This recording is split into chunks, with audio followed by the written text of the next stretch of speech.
नमस्कार मेरे प्रिय साथियों। धृतराष्ट्र ने क्या कहा संजय को?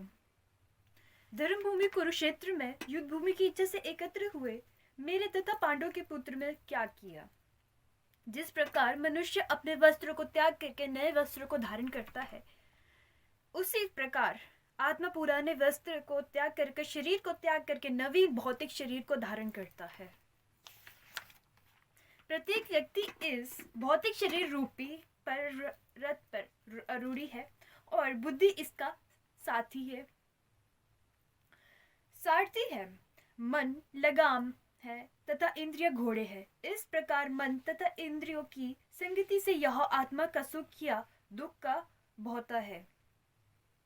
संसार के सारे भौतिक कार्यपाल प्रकृति के तीन गुणों के अधीन संपन्न होते हैं। यद्यपि प्रकृति के तीन गुण परमेश्वर श्री कृष्ण द्वारा अद्भुत है, फिर भी भगवान श्री कृष्ण उनके अधीन नहीं होते हैं। कम बुद्धि वाले व्यक्ति देवताओं से अनुग्रह पाने की आशा करते हैं और ऐसे वस्तुएं प्राप्त करते हैं जो अस्थायी होती है और मृत्यु के समय समाप्त हो जाती है। वास्तव में ये सारे लाभ भगवान द्वारा ही प्रदान किए जाते हैं। योग में सिद्धि योगी अपने शरीर को त्यागने के साथ तथा समय की व्यवस्था कर सकता है। अन्य मनुष्यों का इस पर कोई वश नहीं होता है। मैं समस्त आध्यात्मिक तथा भौतिक जगतों का कारण हूँ।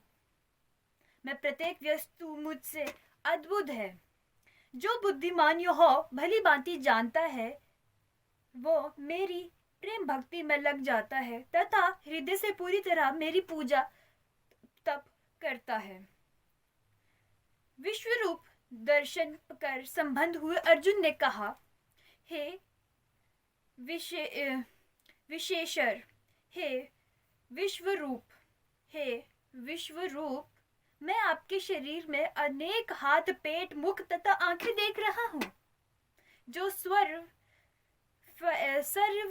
फैले हुए हैं, जिनका अंत नहीं है। आप में ना तो अंत दिखाई देता है और ना ही माध्य आदि।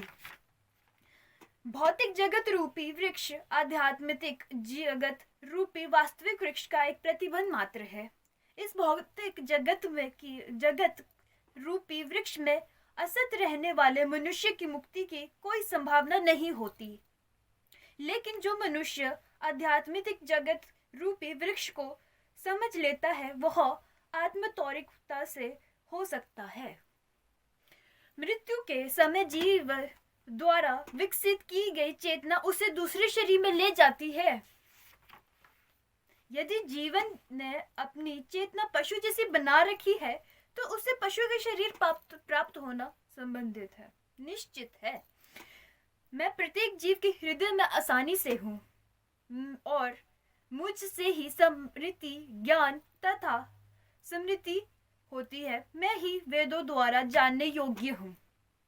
निसंदेह मैं वेदांत का संकालिकता तथा समस्त वेदों को जानने वाला हूँ। सदैव मेरा चिंतन करो, मेरे भक्त बनो, मेरी पूजा करो और मुझे नमस्कार करो। इस प्रकार तुम निश्चित रूप से मेरे पास आ जाओगे। मैं तुम्हें वचन देता हूँ, क्योंकि तुम मेरे परम प्रिय मित्र हो। संभव नहीं है, परंतु किसी आवश्यकता भी नहीं है। केवल एक पुस्तक भगवत गीता ही पर्याप्त है, क्योंकि यह समस्त वैदिक ग्रंथों का सार है और इसका प्रवचन भगवान ने खुद किया है।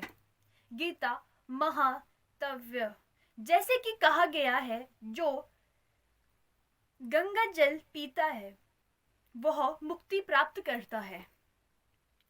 अवैध उसके लिए एक क्या कहा जाया जो भगवत गीता का अमृत पान करता हो। भगवत गीता महाभारत का अमृत है और इसे भगवान श्री कृष्ण मूल्य विष्णु ने स्वयं सुनाया है।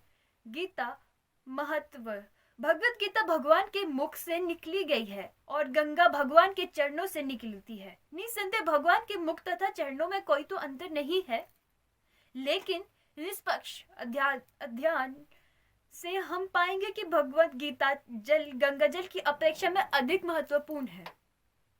यह गीत उपनिषद भगवत गीता जो समस्त उपनिषदों का सार है, गाय के तुल्य है और गवाल बाल के रूप में विख्यात है। भगवान श्री कृष्ण इस गाय को दू रहे हैं। अर्जुन बछड़े के समान है और सारे विद्वान तथा शुद्ध भक्त भक्ति के अमृत दूध को पाने करने वाला है। आज के युग में लोग एक शास्त्र, एक ईश्वर, एक धर्म तथा एक वृत्ति के लिए अत्यंत उत्सुक है।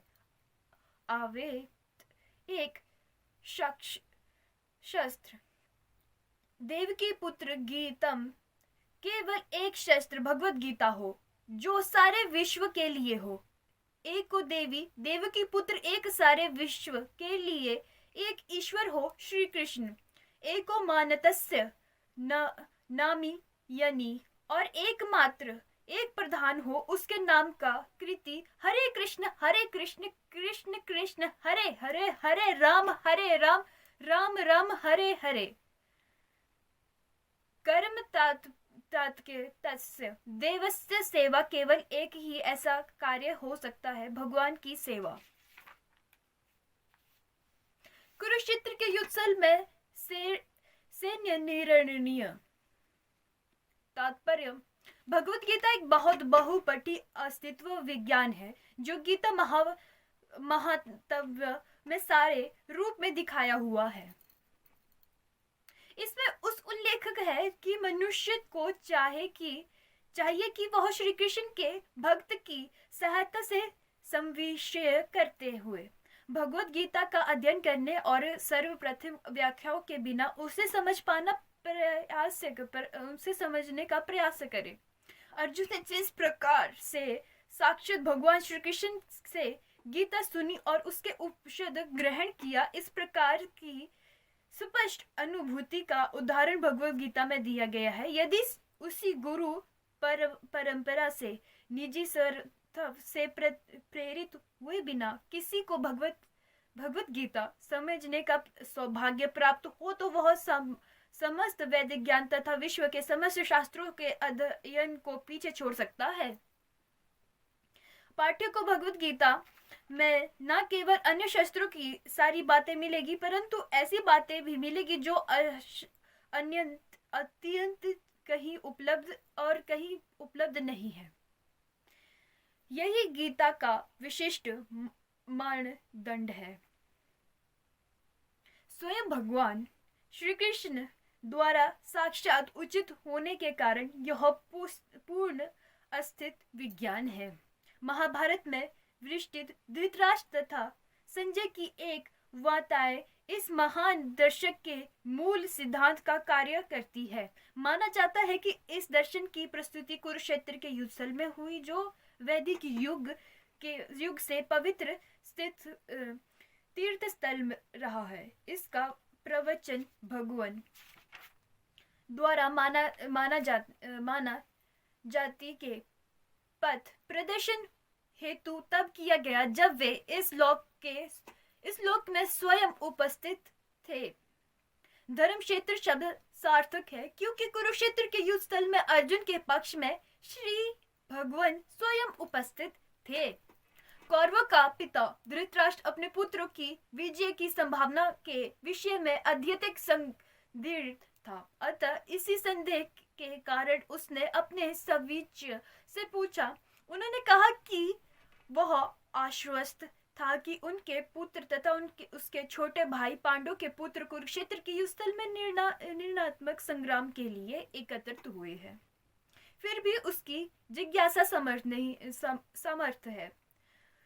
वह नहीं चाहता था कि भाइयों में कोई समझौता हो। अतः वह युद्ध भूमि में अपने पुत्रों की नीति भाग्य भवि के विषय में आश्वस्त होना चाहता था, क्योंकि इस युद्ध को कुरुक्षेत्र में लड़ा जाना था, जिसका उल्लेख वेदों में स्वर्ग के निवासों के लिए भी तीर्थ स्थल के रूप में हुआ है। अतः धृतराष्ट्र अत्यंत भयभीत था कि इस पवित्र स्थल का युद्ध के परिणाम पर न जाने कैसा प्रभाव पड़ेगा। उससे भली भांति ज्ञात था कि इसका प्रभाव अर्जुन तथा पांडव के अन्य पुत्रों पर अत्यंत अनुकूल पड़ेगा, क्योंकि स्वभाव से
भीष्मदेव द्वारा बजाए गए शंख की तुलना में श्री कृष्ण तथा अर्जुन के शंख की दिव्य कहा गया है दिव्य शंख के नाद से यह सूचित हो सकता है कि दूसरे पक्ष की विजय होनी आशा न, क्योंकि कृष्ण पांडवों के पक्ष में थे। जयासु पांडुत्राणः येषः पक्ष आजान दर्शनः। जय सदा पांडु के पुत्र में जैसे कि हो जय पुत्र पांडु की ही होनी है, क्योंकि भगवान श्री कृष्ण उनके साथ थे, और जहां जहां भगवान विद्यमान है वहीं वहीं लक्ष्मी भी रहती है, क्योंकि वे अपने प्रति जी को कहीं भी छोड़ के नहीं जा सकती है। वो सदैव उनके साथ ही रहती है, सदा उनके समक्ष रहती है। अतः जैसे कि विष्णु या भगवान श्री कृष्ण के शंख द्वारा उत्पन्न दिव्य ध्वनि से सूचित हो रहा था कि विजय तथा दोनों की अर्जुन की प्रतीक्षा कर रही हो, यानी कि जब अर्जुन ने शंख बजाया तो ऐसा लग रहा था जैसे कि विजय अर्जुन की प्रतीक्षा कब से लेकर कर रही हो, क्योंकि उनके शंख को ध्वनि बजाने में बहुत ही अलग तेज था। इसके अतिरिक्त जैसे रथ में दोनों मित्र आसानी से थे, वहीं अर्जुन को अग्नि देवता द्वारा प्रदान था, और इसी सूचित हो रहा था कि तीनों लोक में जहां कहीं भी जय होगा वही विजय निश्चित है। यानी कि जब अर्जुन इतना शक्तिशाली था कि, और जब उनके साथ भगवान श्री कृष्ण सदैव खुद थे, तो यह कहा जाता है कि जब भगवान सदैव किसी के भी साथ हो तो उसकी विजय साक्षात निश्चित है। तो फिर तो अर्जुन के साथ ही श्री कृष्ण जी थे, तो उसकी विजय होनी तो बिल्कुल होनी थी, क्योंकि साक्षात भगवान उनके साथ है। इस श्लोक में भगवान श्री कृष्ण को हरिश्रेण कहा गया है, क्योंकि वे ही समस्त इंद्रियों के स्वामी है। सारे जीव उनके प्रतिभांश है। अतः जीव की इंद्रियां भी उसी इंद्रियों के आकाश है, क्योंकि निर्देशवासी जीवों की इंद्रियों का कारण बताने के असमर्थ है, इसलिए वे जीवों को इंद्रियाहित या निर्देशवासित कहा गया है। इसलिए उत्सुक कहते रहते हैं, भगवान समस्त जीव के हृदय में स्थित होकर उनकी इंद्रियों का निदर्शन करते हैं, किंतु वे इस तरह निदर्शन करते हैं जो कि जीव उनकी शरण ग्रहण कर ले, और विष्णु भक्त की इंद्रियों का वो तो प्रत्यक्ष निर्देशन करते हैं। यहाँ कुरुक्षेत्र की युद्ध भूमि पर भगवान श्री कृष्ण अर्जुन की दिव्य इंद्रियों का निर्देशन करते हैं, इसलिए उनको, किंतु वे इस तरह निर्देशन करते हैं कि जीव उनकी शरण ग्रहण कर ले, और विश्व युद्ध भक्त की इंद्रिया का तो वे प्रत्यक्ष निर्धन करते हैं। यहाँ कुरुक्षेत्र की युद्ध भूमि में भगवान श्री कृष्ण अर्जुन की दिव्य इंद्रियों का निर्देशन करते हैं, इसलिए उनको हर्षीण कहा गया है। भगवान के विधि कार्यों के अनुसार उनके भिन्न भिन्न नाम हैं। उदाहरण के अनुसार देखा जाए तो इनका नाम मधुसूदन है, क्योंकि उन्हें मधु के नामक एक असुर को मारा था, इसलिए उनका नाम मधुसूदन भी है। वे गौवों तथा इंद्रियों को आनंद देने वाले गोविंद कहलाते हैं। वसुदेव के पुत्र होने के कारण उनका नाम वासुदेव है। देवकी को माता के रूप में स्वीकार करने के कारण उनका नाम देवकी नंदन है। वृंदावन में यशोदा के साथ बाल लीला करने के लिए ये यशोदा नंदन है। अपने मित्र अर्जुन का सारथी बनने के कारण पार्थ सारथी है। इसी प्रकार उनका एक नाम हर्षीण है, क्योंकि उन्हें कुरुक्षेत्र के युद्ध स्थल में अर्जुन का निर्देशक किया। इस श्लोक में अर्जुन को धनज्ञ कहा गया है, क्योंकि जब इनके बड़े भाई को विभिन्न यज्ञ संपन्न करने के लिए धन की आवश्यकता हुई थी, तो उसे प्राप्त करने के लिए इसने सहायता की थी। इसी प्रकार भीम विक्रोधर कहलाते हैं, क्योंकि जैसे वे अधिक खाते हैं उसी प्रकार वे अति मानवीय कार्य भी करने वाले हैं, जैसे हंडिम्बासुर का वध करना। अतः पांडवों के पक्ष में श्री कृष्ण इत्यादि विभिन्न और इसी प्रकार वह विक्रोध करते हैं, क्योंकि जैसे वे अधिक खाते हैं उसी प्रकार अति मानवीय कार्य करते हैं, जैसे हडिम्बा का वध। अतः पांडवों के पक्ष में श्री कृष्ण इति विभिन्न कार्यों द्वारा विशेष प्रकार के शंखों का बजाया जाना युद्ध करने वाले सेनाओं के लिए अत्यंत प्रेरणादायक था। विपक्ष में ऐसा कुछ न था, ना तो परम निदेशक भगवान श्री कृष्ण थे और न ही भाग्य की देवी श्री थी। अतः युद्ध में उनकी पराजय पूर्ण निश्चित थी। शंखों की ध्वनि मानो यही संदेश दे रही थी। संजय ने राजा धृतराष्ट्र को अत्यंत चतुराई से यह बताया कि पांडव के पुत्रों को धोखा देने तथा राज्य सिंहासन पर अपने पुत्रों को आसानी कराने की यह अविवेकपूर्ण नीति श्लाघनीय है नहीं थी। लक्षणों से पहले से यही तक सूचित हो रहा था कि यह महायुद्ध में सारा कुरु वंश मारा जाएगा। भीम पितामह से लेकर अभिमन्यु तक तथा अन्य पुत्रों तथा विदर्भ के अनेक देशों के राजाओं समेत उपस्थित सारे के सारे लोगों का विनाश निश्चित था। यह सारी दुर्घटना राजा धृतराष्ट्र के कारण होने जा रही थी, क्योंकि उसने अपने पुत्रों की कुनीति को प्रोत्साहन दिया था। जब भीम तथा दुर्योधन के पक्ष में अन्य वीरों ने अपने अपने शंख बजाए तो पांडवों के हृदय में विद्रोह नहीं हुआ। ऐसी घटना का वर्णन नहीं मिलता, किंतु इस विशेष श्लोक में कहा गया है कि पांडव पक्ष में के शंखनाद से धृतराष्ट्र के पुत्रों के हृदय में वीर दंडना हो गए। इसका कारण स्वयं पांडु और भगवान श्री कृष्ण में उनका विश्वास है। परमेश्वर की शरण ग्रहण करने वाले को किसी प्रकार का भय नहीं रह जाता, चाहे वो कितना ही विपरीत क्यों ना हो।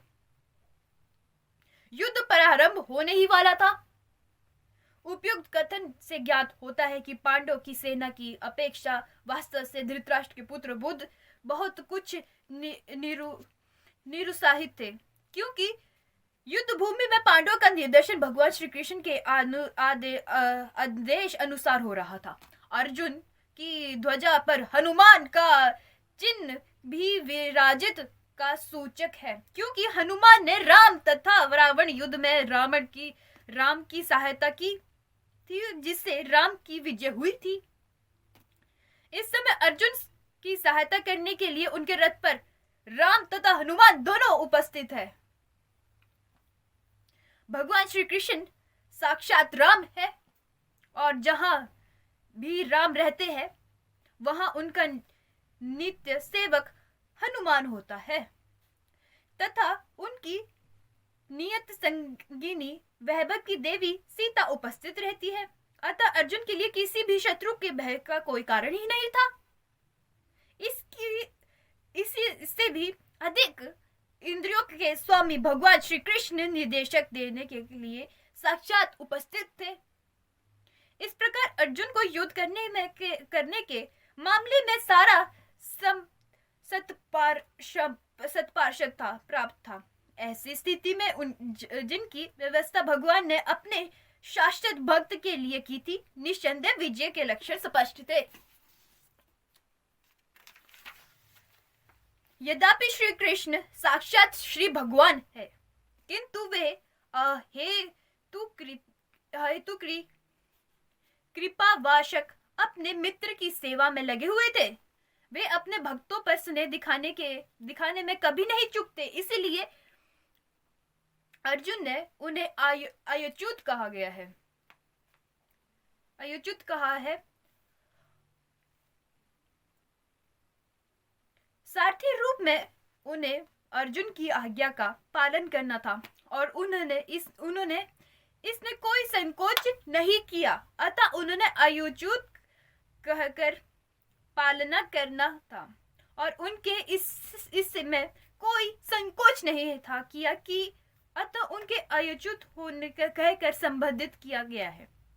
यद्यपि उनके अपने भक्त का सारथी पर स्वीकार किया था, किंतु इससे उनकी परम स्थिति अक्षुण्ण बन रही थी। प्रत्येक परिस्थिति में वे इंद्रियों के स्वामी श्री भगवान हरिकेश है। भगवान तथा उनके सेवक का संबंध अत्यंत मधुर एवं दिव्य होता है। सेवक स्वामी की सेवा करने के लिए सदैव उद्यत रहता है और भगवान भी भक्त की कुछ ना कुछ सेवा करने की कोशिश करने में लगे रहते।